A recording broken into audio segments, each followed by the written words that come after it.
The wedding dress of Princess Alice.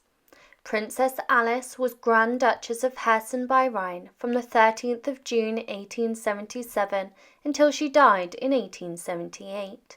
She was the wife of the Grand Duke Louis IV and the third child of Queen Victoria of the United Kingdom and Prince Albert of Saxe-Coburg and Gotha. Alice was the first of Queen Victoria's 9 children to pass away and one of 3 who died before their mother, who lived until 1901. Her life was marked by tragedy, beginning with her father's death in 1861. Alice got engaged to Prince Louis of Hesse on the 30th of April 1861, after getting her mother's approval. Queen Victoria convinced the Prime Minister, Lord Palmerston, to secure a dowry of £30,000 for Alice from Parliament, worth around £3.54 million in 2024. Though this was considered a generous amount at the time, Prince Albert noted that it was modest compared to what Alice's sister, Victoria, would inherit as the future Queen of Prussia and German Empress. The couple's future home in Darmstadt, the Grand Ducal seat, was also uncertain. Queen Victoria hoped for a new palace to be built, but the people of Darmstadt were unwilling to bear the cost. This controversy caused resentment towards Alice before she even arrived. Between Alice's engagement and the wedding, her father Prince Albert died on the 14th of December 1861. Despite her deep mourning, Queen Victoria insisted the wedding proceed as planned. Alice and Louis were married on the 1st of July 1862 in a private ceremony in the dining room of Osborne House, which was temporarily converted into a chapel. Queen Victoria was escorted in by her 4 sons, who acted as a screen to block her from view, and she sat near the altar. Alice was given away by her uncle Ernest II, Duke of Saxe-Coburg and Gotha. Her 4 bridesmaids were her younger sisters, Princesses Helena, Louise and Beatrice, along with Louis's sister, Princess Anna. For her wedding ceremony, Alice donned a simple yet elegant white dress. The gown was complemented by a delicate veil of Honiton lace, adding a touch of traditional craftsmanship to her ensemble. To complete her bridal look, Alice wore a wreath made from orange blossom and myrtle, symbols of purity and love.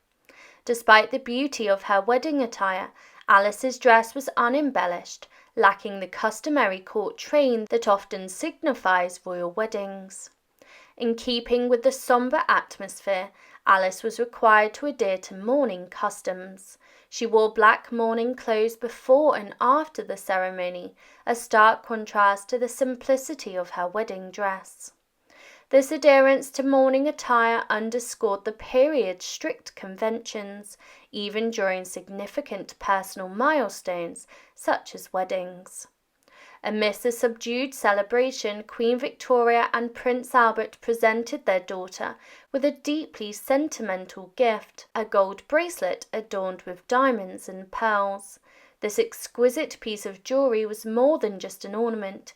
It carried a heartfelt inscription. "To dear Alice, from her loving parents Albert and Victoria are, who though visibly parted, are ever united." The inscription poignantly reflected the unity and enduring love within the family, despite the physical absence of Prince Albert. The combination of Alice's simple, elegant dress and the meaningful gift from her parents painted a vivid picture of a wedding steeped in both tradition and personal sentiment.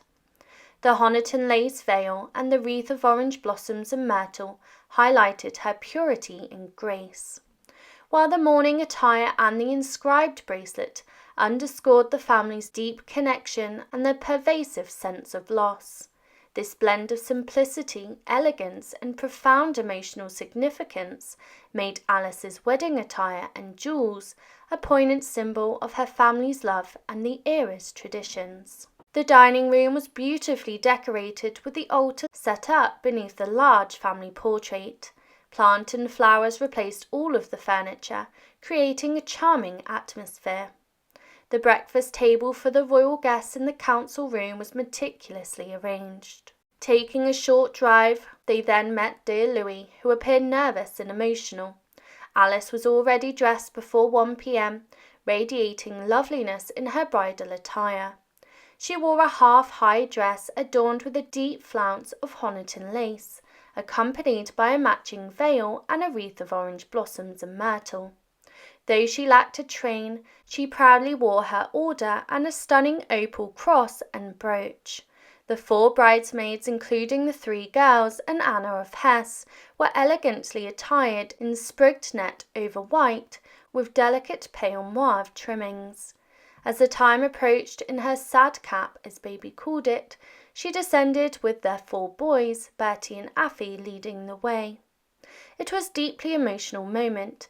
The room, aside from the Archbishop of York, the Dean of Windsor, and Mr. Prothero near the altar, remained empty. Then guests and representatives from various households filled the space.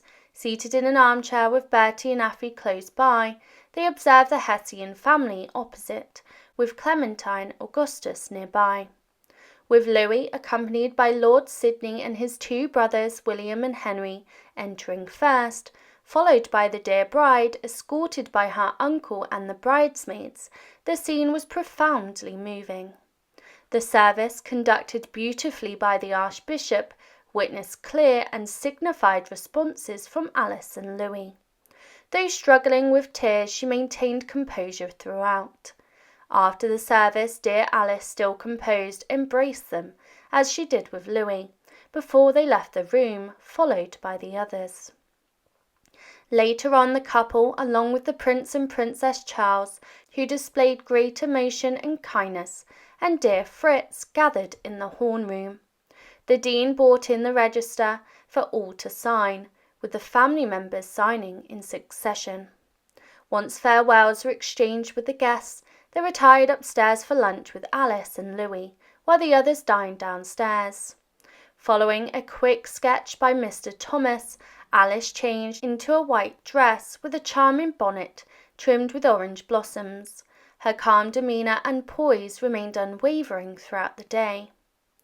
By 4 p.m. the ceremony was over, and the couple set off their honeymoon at St. Clair in Ryde, on the Isle of Wight. The Queen, sitting in an armchair, struggled to hold back her tears, shielded from view by the Prince of Wales and her second son, Prince Alfred, who cried throughout the service. The weather at Osborne House was dreary, with winds blowing up from the Channel. The Queen wrote to her eldest daughter Victoria that the ceremony felt more like a funeral than a wedding, and she told Alfred, Lord Tennyson, that it was the saddest day I can remember. Alice's entourage for the honeymoon included Lady Churchill, General Seymour, and Baron Westweller, a Hessian courtier.